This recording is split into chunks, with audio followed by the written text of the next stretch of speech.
오늘 본문은 다윗을 반역한 압살롬의 최후에 대해서 기록을 하고 있습니다.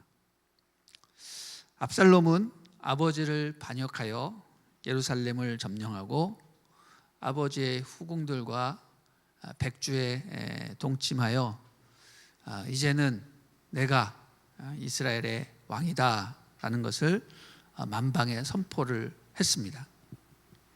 또 동시에 도망간 아버지 다윗 왕의 일행을 일망타진하기 위해서 전략을 짜는데, 다윗에게 치명적인 기습을 제안한 아히도벨의 전략을 따르지 않고 다윗이 심어놓은 첩자 후세의 조언에 따라서 전면전을 준비하게 됩니다. 다행히 그 덕에 다윗은 충분한 그런 시간을 갖게 되고 압살롬의 군대와 맞서 싸울 수 있는 모든 채비를 갖추게 된 거죠. 드디어 전쟁이 시작이 되었습니다. 숫자적으로 열세인 다윗의 군대였지만 이들은 노련했고, 또 압살롬의 군대는 숫자는 많았지만 경험이 부족했습니다. 그래서 다윗의 군대는 압살롬의 군대를 평야에서 싸우지 않고 숲으로 유인을 하여서 거기서 싸우게 됩니다. 결과는 어떻게 됐습니까? 압살롬의 군대가 2만 명이나 넘는 그런 사람이 죽고 패배하게 됩니다. 압살롬도 노새를 타고 가다가 큰 상수리 나무 가지에 그 아름답고 그 무성한 자기의 그 머리털이 걸려서 노새는 빠져나가고 그만 자기는 그 머리털이 나뭇가지에 걸려서 대롱대롱 나무에 매달려 있게 됩니다. 이 사실을 알게 된 요압은 즉시 그 자리로 가서 투창 세 자루를 들고 상수리 나무 한가운데에 매달려 있는 그 압살롬의 심장을 관통을 시키게 됩니다. 주변의 군인들도 10명 정도 있었는데 함께 압살롬을 쳐서 죽였습니다. 다윗이 죽이지 말고 살리라고 그렇게 신신당부했지만 아마 요압은 왕의 명령보다 앞으로 일어날 비극적인 것들을 대비하기 위해서 그를 죽였던 것입니다. 이것으로 인해 압살롬은 죽었고 모든 반역은 끝이 났습니다. 그래서 오늘 본문이 시작이 되는 것이고요. 16절 보니까 요압이 나팔을 불어서 압살롬이 죽었다라는 그런 신호를 보내니까 모든 군대들이 전쟁을 멈추고 이스라엘 군사들은 도망을 가게 되었습니다. 요압은 압살롬의 그 시신을 숲속 큰 구덩이에 던져놓고 거기에 아주 큰 돌무더기를 쌓아두었습니다. 여러분, 이스라엘에서 사람이 죽은 것 위에 돌무더기를 크게 쌓았다라는 것은 범죄자의 죄악을 널리 알리고 오래오래 기억하기 위함이었습니다. 그런데 성경을 보니까 18절에 그 압살롬의 무덤에 쌓여있는 그 돌무더기를 뭐와 연관해서 얘기를 하냐면 압살롬이 살아 생전에 세웠던 기념비와 연관해서 언급을 하고 있습니다. 우리 18절을 한번 같이 읽어주시기 바랍니다. 시작. 압살롬은 살아있을 때 자신을 위해 왕의 골짜기에 비석을 세웠습니다. 자신의 이름을 기념해 줄 만한 아들이 없다고 생각했기 때문입니다. 그가 그 비석에 자신의 이름을 붙였으므로 사람들은 오늘날까지 그것을 압살롬의 기념비라고 부르고 있습니다. 아멘. 자, 압살롬은 죽기 전에 왕들이 묻히는 그 왕의 골짜기에 자기 스스로 자기 이름의 기념비를 세워놓았습니다. 왜 세웠을까요? 자기가 죽으면 자기의 이름을 기념해 줄 아들이 없다고 생각을 했기 때문에 살아생전에 자기 이름으로 기념비를 세워 놓았다라는 것입니다. 여러분, 이 세상에 살아있는 사람이 자신을 위해 기념비를 세우거나 동상을 세우는 일은 없습니다. 그런데 그렇게 하는 사람은 어떤 사람인가? 지극히 교만한 독재자이거나 아니면 자신의 이름이 영원토록 기억되기를 바라는 그런, 말하자면 정신 이상자나 그런 일을 하는 것이죠. 살아있는 사람의 흉상이나 동상이 세워졌다, 그럼 그 사람은 이상한 사람으로 봐도 되는 겁니다. 기념비란 자고로 자기가 세우는 것이 아니라 사후에 역사적으로 평가가 된 이후에 객관적으로 세워지는 것이죠. 여러분, 압살롬이 그런 일을 했다는 것은 무엇을 뜻하는 겁니까? 그가 정상적인 생각을 하지 않고 있었다라는 것이죠. 어렸을 적부터 아마 그가 왕권을 탐내고 있지 않았을까, 그런 속내를 반영하는 것이라고 하겠습니다. 그의 교만한 마음은 언제부터 무르익게 되었는가? 암논을 살해하려고 치밀한 복수전을 펼칠 때부터 그런 것이 아닌가. 사실 자기 동생 다말이 그렇게 겁탈을 당하고 그랬으면 정상적으로 말하면 아버지에게 가서 이 문제를 해결해 달라고 얘기를 하든지 그렇게 하는 것이 정상인데, 압살롬은 전혀 말을 하지 않았습니다. 그리고 속으로 계획을 세운 것이죠. 암논을 살해하리라. 왜냐하면 암논이 왕을 이을 장자였기 때문에. 그렇게 시작이 된 그 마음이 나중에 도망을 갔다가 다윗이 불러서 예루살렘으로 돌아오게 되죠. 그런데 다윗은 마음이 정리가 되지 않아서 압살롬을 부르지 않습니다. 그 2년 동안 그 불신과 교만의 마음을 더 키우게 되고, 결국은 반역을 하고 자기 아버지를 내쫓고 왕자에 앉은 후에 아버지의 후궁들과 백주에 동침을 할 때 그 정점을 이루게 되는 것이죠. 그러나 그 교만한 마음은 언제 사라집니까? 자기가 상수리 나무 위에 걸려서 그 교만한 마음의 정수리가 창에 꿰뚫렸을 때 그 교만한 마음은 없어지게 되는 것이죠. 여러분, 압살롬이 상수리 나무에 말을 타고 가다가 그 머리가 걸려서 매달려 있었다. 이것은 그냥 재수 없어서 그렇게 된 것이 아닙니다. 그렇죠? 다 하나님의 섭리입니다. 하나님께서 교만한 자의 최후가 어떻게 되는가라는 것을 알려주시기 위해서 그가 가장 자랑스러워하고 가장 아끼고 애지중지했던 그 머리칼로 인해서 그는 멸망하게 된 거예요. 자기가 가장 아끼고 소중히 여기는 것에 의해서 그의 교만은 무너지게 되는 것입니다. 우리 하나님은 결코 교만한 사람을 용납하지 않으십니다. 압살롬의 죽음은 패역하고 교만한 사람이 어떻게 최후를 맞이하는가를 잘 보여주는 예라고 할 수 있습니다.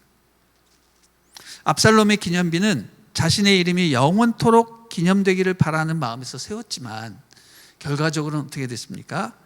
결코 본받아서는 안 될 그런 치욕의 돌무더기로 바뀌었다. 그것을 설명하기 위해서 18절이 이렇게 기록이 된 것입니다. 우리 19절부터 23절까지 한번 읽어보겠습니다. 시작.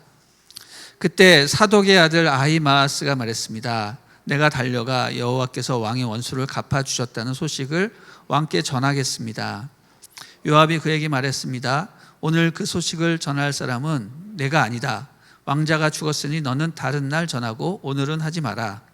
그러고 나서 요압이 에티오피아 사람에게 말했습니다. 가서 왕께 내가 본 것을 말씀드려라. 그러자 에티오피아 사람은 요압 앞에 절하고 달려갔습니다. 사독의 아들 아히마아스가 다시 요압에게 말했습니다. 제발 부탁입니다. 어쨌든 저 에티오피아 사람을 뒤따라가게 해주십시오. 그러나 요압이 대답했습니다. 내 아들아, 내가 왜 그렇게 가려고 하느냐? 내게 상의될 만한 소식이 없지 않느냐? 아히마아스가 말했습니다. 제발 부탁입니다. 어쨌든 저도 가겠습니다. 그러자 요압은 그가 가는 것을 허락했습니다. 그러자 아히마아스는 들길로 내달려 에티오피아 사람을 앞질렀습니다. 아멘.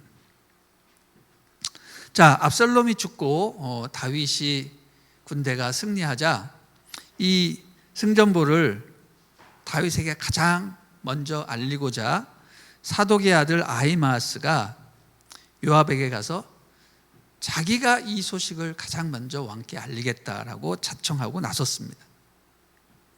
분명 이 소식은 승전보임에는 틀림이 없죠. 왜냐하면 반란군이 진압이 됐으니까.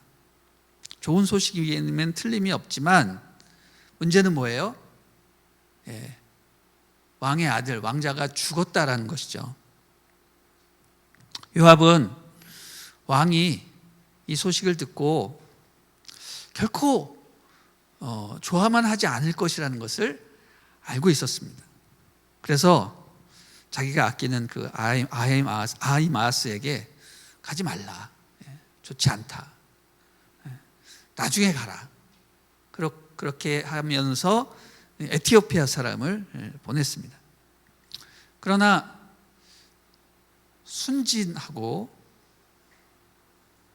무지한, 순진한 건지 무지한 건지 가장 기쁜 소식을 왕에게 알려야 되겠다라는 그런 마음에 가득 차 있는 그런 아히마아스는 제발 자기를 보내달라고 요압에게 때를 쓰니까 어떻게 합니까? 보내줄 수밖에 없는 것이죠. 그래, 가라. 나도 모르겠다. 이렇게 된 것입니다.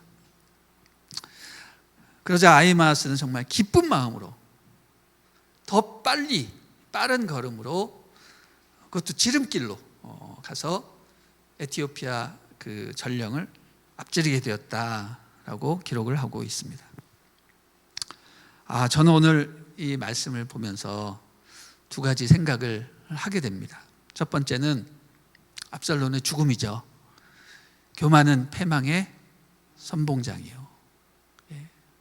패망의 무덤이 되는 것이다. 교만하면 안 된다. 이런 생각을 하게 되는 거죠. 압살롬은 살아생전 자기 이름을 널리 알리고자 압살롬의 기념비를 세웠습니다. 그러나 결과적으로 어떻게 됐습니까? 그 기념비는 돌무덤이 되어버렸습니다. 그것도 결코 압살롬을 본받아서는 안 된다라는 그런 치욕의 돌무더기가 되었습니다. 여러분, 지금도 성지순례를 가보시면 아시겠지만 압살롬의 기념비는 건재하고 있습니다. 물론 그 기념비가 그 당시 세워진 그것이 아니라 주후 1세기에 다시 세운 것입니다. 왜 다시 세웠을까요? 그냥 유적이기 때문에? 글쎄요. 아마 주후 1세기 경에도 압살롬에 대해서 우리가 늘 경각심을 갖자, 이런 취지에서 다시 세웠을 것입니다. 옛것이 무너져서 다시 새 것으로 세웠을 것입니다. 사람들은 그것을 보면서 무엇을 생각하는가? 압살롬의 위대함을 생각하는 것이 아니라 아버지를 반역하여 교만하면 어떤 최후를 맞이하게 되는지를 늘 생각하게 되었을 것입니다. 여러분, 이처럼 자기 이름을 스스로 높이려고 해서는 안 되는 겁니다. 자기의 이름은 스스로 높인다고 높여지는 것이 아니라 하나님이 높여주셔야 높아지는 것입니다. 그래서 진정으로 자기가 높아지고자 하는 사람은 스스로 높여서는 안 되고요, 하나님께 잘 보여야 됩니다. 하나님께 충성하면 하나님이 높여주십니다. 그게 진정한 지혜입니다. 여러분 자기 스스로를 높이지 말고 하나님을 높이십시오. 그럼 여러분도 높아질 것입니다. 두 번째로 사독의 아들 아히마아스입니다. 그의 행동을 보면 그는 정말 순진한 사람이었고, 어떻게 보면 왕으로부터 신임받는 것을 무척 갈망했던 그런 사람이었던 것 같습니다. 그래서 승전보를 자기가 전하겠다라는 그런 생각을 하고 전령을 자처했습니다. 그러나 그가 알아야 한 사실은, 그가 전하는 소식은 기쁜 소식이 아니라 뭐예요? 비보였어요. 비보. 슬픈 소식이었습니다. 왜? 왕의 아들이 죽었기 때문에. 그러나 아히마아스는요, 승리에 도취되었고, 이 기회를 잡아서 내가 정말 한 자리 해야 되겠다, 자신의 입지를 세우려는 생각만 할 뿐 앞을 전혀 내다보지 못했습니다. 그래서 요압이 경고를 하고 주의를 줬음에도 불구하고 자기가 전령이 되어서 이미 나아간 에티오피아 전령보다 앞서서 나아가야 되겠다라고 해서 달려가는 그런 사람이죠. 그는 한마디로 말해서 왕의 눈에 띄기 위해서 정말 전심전력하는 그런 사람을 임을 보여주고 있습니다. 이건 어떻게 보이냐면, 이 사람도 하나님이 아니라 누구의 눈에 띄기 위해서 행동하는 거예요. 왕의 눈에 들기 위해서 노력하는 그런 사람으로 보입니다. 그래서 그런지 그의 미래가 불안합니다. 그의 무지가 안타깝습니다. 에티오피아 내시를 내달려 먼저 가서 먼저 죽임을 당하지 않을까, 그런 마음이 생기게 되는 거죠. 그래서 얼른 내일 본문을 펼쳐보게 되지 않습니까? 이 사람 어떻게 됐는가? 굉장히 불안한 거죠. 그래서 순진한 것을 넘어서 정말 무지의 소산이다, 무지하게 앞을 내다보지도 않고 뛰어가는 모습이다, 그런 생각을 하니 이게 바로 우리의 모습이 아닌가. 글쎄요, 여러분 아니고 저의 모습이라고 생각하실지도 모르겠습니다. 이 방향 설정을 제대로 하지 못하고 그냥 앞만 내다보고 열심히 뛰어가는 그런 모습. 그러지 말아야 되는데 그런 생각을 하게 됩니다. 또 어떤 생각을 하게 되냐면, 내가 어떤 말을 할 때 말을 하기 전에는 반드시 상대방을 고려하고 그 전후 상황이 어떠한지를 좀 생각을 하고 말을 해야 되는데, 그런 걸 하지 않고 그냥 무조건 내뱉고 마는 그런 무식하고 용기 있는 사람, 그런 사람이 되는 것은 아닌가, 그런 생각을 해보게 됩니다. 자연스럽게 오늘 말씀을 묵상하면서 기도하게 되죠. 주님, 오늘 하루 교만하지 않게 하시고 또 남을 배려하고 남을 생각하는, 정말 말조심하고 그런 삶을 살게 해 주십시오. 그런 기도 제목이 떠오르게 됩니다. 오늘 하나님의 말씀이 여러분의 삶 가운데 귀한 인도가 되기를 소망합니다.